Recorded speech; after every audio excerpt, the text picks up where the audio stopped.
ಅಂಚನೆ ಈ ಎಡಬಲ ಭಾಳ ಒಂದಿನ ಸತ್ಯ ಅದು ಪುನಗ ಈ ಮಣ್ಣುಡಿತಿನ ರಾವು ಗುಲಿಗೆಲ್ಲ ಸಾಣದ ಗುಲಿಗೆಲ್ಲ ಪಕ್ಕನೆ ಏಳುಗುಡ್ಡೆ ಕಾಪನ ಅಜ್ಜೆಲ್ಲ ಇತ್ತದು ಎಂಕುಲು ಮೂಲ ಪತ್ತೇರು ಸೇರಿನ ಉದ್ದೇಶ ನಿಕ್ಲೆ ಮಾಯಗುಪ್ಪೂರ ಗೋಚರಪ್ಪು ದನೆವನ್ನಾಗ ಒಂದು ಉತ್ತರ ಪ್ರದೇಶಡು ಒಂಜಿ ಅನ್ಯಾಯ ಆತನ ಮಾಯಗರ ಆ ಅನ್ಯಾಯನು ಎಂಕ್ಲೆಗೆ ಸರಿಯಾದ ಐಕೆ ನ್ಯಾಯ ತಿಕ್ಕದಿಜ್ಜಿ ನ್ಯಾಯ ತಿಕ್ಕೆರ ಪನ್ನ ನ್ಯಾಯ ನಾಡರ ಪೋನಗ ಐತ ಸಾಕ್ಷಿನ ಪೂರ ಹಕ್ಕಲು ನಾಶ ಮಾಡ್ತಿದ್ದೀರು ಅಂಚಾದ ಪುನಃ ಈ ಪ್ರತಿಯೊಂಜಿಲ ಸತ್ಯವನ್ನು ಸತ್ಯನೇ ತೋಜಾದ ನ್ಯಾಯ ತಂದೆ ಸುಳ್ಳುನು ಸತ್ಯ ಮಾಡ್ತಿನ ದೈವ ನಿಕುಲತ್ತು ಅಂಚಾದ ಪುನಃ ಇಂಕಲು ಮಾತೇರ್ಲ ಪತ್ತೇರು ಸೇರಿದ ಕೈ ಮುಗಿದು ನಟೋನು ತನೆ ಬನ ಈ ಕಾಪಿಡಿ ಕಾಡ್ದ ಮನ್ನಡು ಪತ್ತೇರು ಸೇರಿದ ಕೈ ಮುಗಿದು ಏಯ್ ಒಂಜಿ ಓಲ ಒಂಜಿ ಪರ ಊರ್ಡನ್ನು ವಾ ಊರ್ಡ ಅನ್ಪಂದನ್ನ ಪುನಃ ಈ ಸಂಸಾರ ಇನ್ನು ಎಡಬಲ ಹೊಟ್ಟಿತ್ತಿನ ತಂಗಡಿನ ಸಂಸಾರ ನಾನು ಆ ತಂಗಡಿ ಬೇತತ್ತು ಅವು ಬೇತತ್ತು ಅಂಚ ಅದು ಪುನಗ ವಾ ತಪ್ಪು ಇತ್ತನ್ನ ತಪ್ಪು ಮಾಲ್ತಿನಾಗಿ ಶಿಕ್ಷೆ ಆವಡೆ ಎಂಕ್ಲೆಗೆ ಸರಿಯಾಯಿನ ನೀತಿ ತೋಜೋಡು ಎಂಕಲು ಪತ್ತೇರು ಸೇರಿದ ಮೇಲೆ ಪ್ರಾರ್ಥನೆ ಮಾಡ್ಕೊಂಡ ಈ ಪ್ರಾರ್ಥನೆಯನ್ನು ನಿಕ್ಕಲು ಸರ್ವ ಸತ್ಯವಲ್ಲ ಒಳಗೊಂದು ನನ್ನ ಮೂಲಂದತ್ತು ಮಾತಾ ಕಡೆಟ್ಲ ಈ ಪ್ರಾರ್ಥನೆ ನಡ್ತಂದು ಈ ನಾನು ಮಲ್ತಿನ ಪ್ರಾರ್ಥನೆ ಫಲಿಪಾದ ಕೊರ್ದು ಎಂಕಲು ಮಲ್ತಿನ ಪ್ರಾರ್ಥನೆ ನೀ ಸ್ವೀಕಾರ ಮತ್ತೊಂದು ಪೊರ್ಲುಡೆ ಅವೇನು ಎಂಕಲೆ ಕೋಡಿ ಹತ್ತ ಅದು ಕೊರ್ದು ಅವು ಅಂದಿಗೆ ಕಾಪಿಗಾರದ ಮನ್ನಡು ಪತ್ತೇರು ಸೇರಿದ ಕೈ ಮುಗಿನ ನಂದಿನಿಗೆ ಇತ್ಯರ್ಥ ಆಯ್ನ ನಂದಿಗೆ ಬಂಪಾದ ನೆಕ್ಕಿಟ್ಟು ದಯಪೋಡ್ದೊಬ್ಬ ತಂಗಡಿ ಅಂಚನೆ ಎಡಬಲ ನಿನ್ನ ಸತ್ಯವಿತ್ತಿನ ನಿಕ್ಲೆಗೆ ಇತ್ತಿನ ಸ್ವಾಮಿ ಮಾಯಗಳ ಪೊರ್ಲುಡೆನೇನು ಇತ್ಯರ್ಥ ಮತ್ತು ಬರಲ್ಲ ಇತ್ಯರ್ಥ ಮತ್ತು ಬರಲ್ಲ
ಬಹಳ ನೋವಿನಿಂದ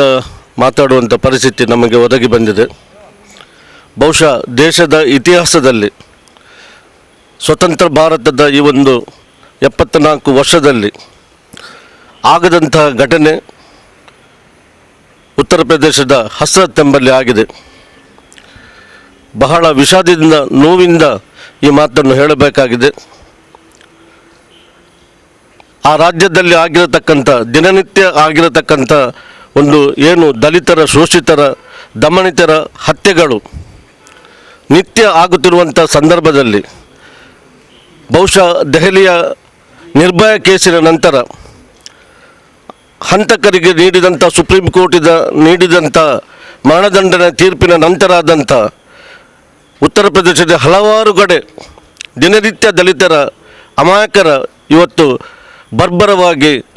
ಅತ್ಯಾಚಾರ ಮಾಡಿ ಕೊಲೆಗಳನ್ನು ಆಗುವಂಥ ಪರಿಸ್ಥಿತಿ ನಿರ್ಮಾಣವಾಗಿದೆ.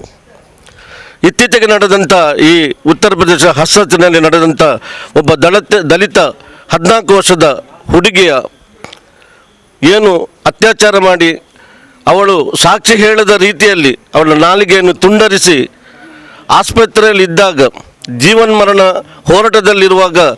ಯಾವುದೇ ಪತ್ರಿಕಾ ಪ್ರತಿನಿಧಿಗಳನ್ನು ಅಥವಾ ದೃಶ್ಯ ಮಾಧ್ಯಮದವರನ್ನು ಅಲ್ಲಿ ಹೋಗದ ರೀತಿಯಲ್ಲಿ ಪ್ರತಿಬಂಧಿಸಿ ಕಾನೂನನ್ನು, ಈ ದೇಶದ ಕಾನೂನನ್ನು ಕೈಗೆ ತೆಗೆದುಕೊಂಡು ಮಧ್ಯರಾತ್ರಿ 3 ಗಂಟೆಗೆ ಅವರ ಮನೆಯವರಿಗೆ ತಿಳಿಸದೆ ಹಸಿಯಾಗಿ ಆ ಮಗುವನ್ನು ಉತ್ತರ ಪ್ರದೇಶದ ಅವರ ಗ್ರಾಮದಲ್ಲಿ ಕೊಂಡೋಗಿ ಸುಟ್ಟದ್ದು ನಮ್ಮ ಕಣ್ಣೆದುರಿಗೆ ಬಂದಿದೆ. ಬಹುಶಃ ಒಬ್ಬ ದೃಶ್ಯ ಮಾಧ್ಯಮದ ಒಬ್ಬ ತನ್ನ ಪ್ರಾಣವನ್ನು ಪಣವಿಟ್ಟು ಆ ಒಂದು ದೃಶ್ಯವನ್ನು ಇಡೀ ಭಾರತದ ಪ್ರಪಂಚದಾದ್ಯಂತ ತೋರಿಸಿದ ಪ್ರಯುಕ್ತ ಇವತ್ತು ದೇಶಾದ್ಯಂತ ಈ ಘೋರ ಒಂದು ಹತ್ಯೆಗೆ ಪ್ರತಿಭಟನೆ ನಡೀತಾ ಇದೆ. ಈ ದೃಷ್ಟಿಯಲ್ಲಿ ಆ ಒಂದು ಅನ್ಯಾಯದ ಪರಮಾವಧಿಯನ್ನು ಉತ್ತರ ಪ್ರದೇಶದ ಮುಖ್ಯಮಂತ್ರಿ ಹಾಗೂ ಜಿಲ್ಲಾಧಿಕಾರಿ ಮತ್ತು ಈ ದೇಶದ ಬೇಟಿ ಬಚಾವ್ ಬೇಟಿ ಪಡಾವ್ ಅಂತ ಘೋಷಣೆ ಮಾಡಿದಂಥ ಪ್ರಧಾನಿ ನರೇಂದ್ರ ಮೋದಿ ಅವರು ಹೊತ್ತುಕೊಳ್ಳಬೇಕಾಗಿದೆ. ಇಂಥ ಅಮಾನುಷವಾದ ಕೃತ್ಯವನ್ನು ಈ ದೇಶದ ಪ್ರಧಾನಿ ಇವತ್ತಿನವರೆಗೂ ಕೂಡ ಖಂಡಿಸದಿರುವುದು ನಿಜವಾಗಿಯೂ ನಮ್ಮ ಶೋಷಿತರಿಗೆ ಆದಂಥ ಒಂದು ದೊಡ್ಡ ಅನ್ಯಾಯವಾಗಿದೆ. ಈ ದೃಷ್ಟಿಯಲ್ಲಿ ಮುಂದಿನ ದಿನಗಳಲ್ಲಿ ಈ ದೇಶದಲ್ಲಿರತಕ್ಕಂಥ ಎಲ್ಲ ಬಂಡವಾಳಶಾಹಿಗಳ ಹಾಗೂ ದಲಿತರ ವಿರೋಧಿ ಶಕ್ತಿಗಳನ್ನು ಬಡಿದೆಬ್ಬಿಸುವಂಥ ಒಂದು ಹೋರಾಟವನ್ನು ಮಾಡುವ ರೂಪದಲ್ಲಿ ಇವತ್ತು ದಕ್ಷಿಣ ಕನ್ನಡ ಜಿಲ್ಲೆಯ ಈ ಒಂದು ಪರಿಸರದಲ್ಲಿ ಉಳ್ಳಾಳ ಕಾಪಿಕಾಡಿನ ಪರಿಸರದಲ್ಲಿ ನಮಗೆ ಇಲ್ಲಿ ತುಳುನಾಡು ಅಂತ ಹೇಳ್ತಾರೆ. ತುಳುನಾಡಿನಲ್ಲಿ ಆರಾಧ್ಯ ದೈವಗಳು ಅನೇಕ ದೇವಸ್ಥಾನಗಳು ಇದೆ. ಇಲ್ಲಿ ದೇವರು ಮತ್ತು ದೇವಸ್ಥಾನಗಳು ಬಲಿಷ್ಠವಾಗಿರತಕ್ಕಂಥ ತುಳುನಾಡಿನಲ್ಲಿ ನಮ್ಮದೇ ಆದಂಥ ಪ್ರಾರ್ಥನೆಗೆ ಫಲಿಸಿಕೊಡುವಂಥ ಒಂದು ಕ್ರಮವಿದೆ. ದೇವಸ್ಥಾನಗಳು, ಮಸೀದಿಗಳು, ಚರ್ಚ್ಗಳು ಈ ಎಲ್ಲ ಇಲ್ಲಿ ಆರಾಧ್ಯ ದೇವಗಳಾಗಿದ್ದರೂ ಕೂಡ ಎಲ್ಲರೂ ಸಮಾನತೆ ಬಾಳುವಂಥ ಪರಿಸ್ಥಿತಿ ನಿರ್ಮಾಣವಾಗಿರುವಾಗ ಉತ್ತರ ಪ್ರದೇಶದಲ್ಲಿ ಇಲ್ಲಿ ಸಮಾನತೆ ಪ್ರಶ್ನೆ ಇಲ್ಲ. ಈ ಹಿನ್ನೆಲೆಯಲ್ಲಿ ಕಾನೂನಿನ ಕ್ರಮ ಒಂದು ಕಡೆ, ದೇವರುಗಳ ಒಂದು ಪ್ರಾರ್ಥನೆ ಇನ್ನೊಂದು ಕಡೆ, ಈ ದುಷ್ಟರಿಗೆ ಶಿಕ್ಷೆ ಕೊಡಲಿ ಎಂಬ ಹಿನ್ನೆಲೆಯಲ್ಲಿ ಇವತ್ತು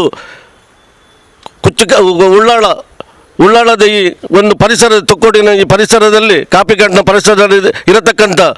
ಭಗವಾನ್ ಶ್ರೀ ಬಬ್ಬುಸ್ವಾಮಿ ದೇವಸ್ಥಾನದಲ್ಲಿ ಹಿರಿಯ ಗುರುಕಾರರ ಸಮಕ್ಷಮ, ಸ್ಥಳೀಯ ಗುರುಕಾರರ ಮತ್ತು ಅನೇಕ ಇವತ್ತು ಬಂಧುಗಳು ಮತ್ತು ಈ ಒಂದು ಜರ್ಜರಿತ ವಿಷಯದಲ್ಲಿ ನೊಂದ ಎಲ್ಲ ಸಾರ್ವಜನಿಕರು ಬಂದು ಇಲ್ಲಿ ಬಬ್ಬುಸ್ವಾಮಿ ಹಾಗೂ ಪರಿವಾರ ಶಕ್ತಿಗಳ ಎದುರುಗಡೆ ನಿಂತು ಕೈ ಮುಗಿದು ಪ್ರಾರ್ಥನೆಯನ್ನು ಮಾಡಿ ಯಾರು ಈ ಒಂದು ಅನ್ಯಾಯಕ್ಕೆ ಒಳಗಾಗಿದ್ದಾರೆ ಅವರಿಗೆ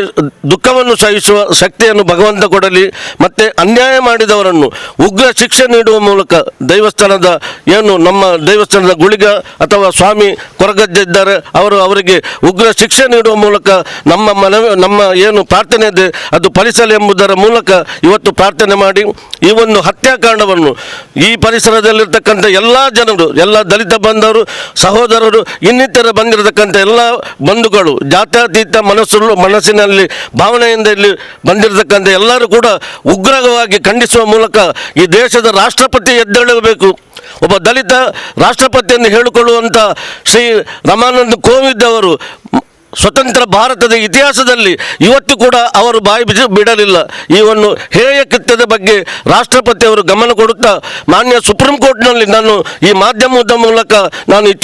ಹೇಳಲು ಇಚ್ಛಿಸುತ್ತೇನೆ ಅಂದರೆ ಕೆಲವು ಸಾರ್ವಜನಿಕ ಹಿತಾಸಕ್ತಿಗಳಿಂದ ಸ್ವಪ್ರೇರಣೆಯಿಂದ ಸುಪ್ರೀಂ ಕೋರ್ಟ್ ದಾಖಲೆಯನ್ನು ಮಾಡುತ್ತದೆ. ಆದರೆ ಇಷ್ಟವರೆಗೆ ಸುಪ್ರೀಂ ಕೋರ್ಟ್ ಈ ಒಂದು ಅತ್ಯಾಚಾರದ ವಿರುದ್ಧ, ಅನ್ಯಾಯದ ವಿರುದ್ಧ ಸ್ವರ ಎತ್ತಲಿಲ್ಲ. ನಾವು ಈ ಮೂಲಕ ಮಾಧ್ಯಮದ ಮೂಲಕ ಮನವಿ ಮಾಡಿಕೊಳ್ಳುತ್ತಿದ್ದೇನೆ. ಮಾನ್ಯ ಮುಖ್ಯ ಸುಪ್ರೀಂ ಕೋರ್ಟ್ನ ನ್ಯಾಯಾಧೀಶರು ದಯವಿಟ್ಟು ಈ ಬಗ್ಗೆ ಗಮನ ಹರಿಸಿ ಉಗ್ರರಿಗೆ ಶಿಕ್ಷೆ ಆಗುವ ಮೂಲಕ ಅಲ್ಲಿರತಕ್ಕಂಥ ಜಿಲ್ಲಾಧಿಕಾರಿಯನ್ನು ಕೂಡಲೇ ಅಮಾನತುಗೊಳಿಸಿ ಅವರ ವಿರುದ್ಧ ಕಾನೂನು ಕ್ರಮ ಕೈಗೊಳ್ಳಬೇಕಾಗಿ ನಾನು ಈ ಮೂಲಕ ತಮ್ಮಲ್ಲಿ ಮನವಿ ಮಾಡಿಕೊಳ್ಳುತ್ತಿದ್ದೇನೆ.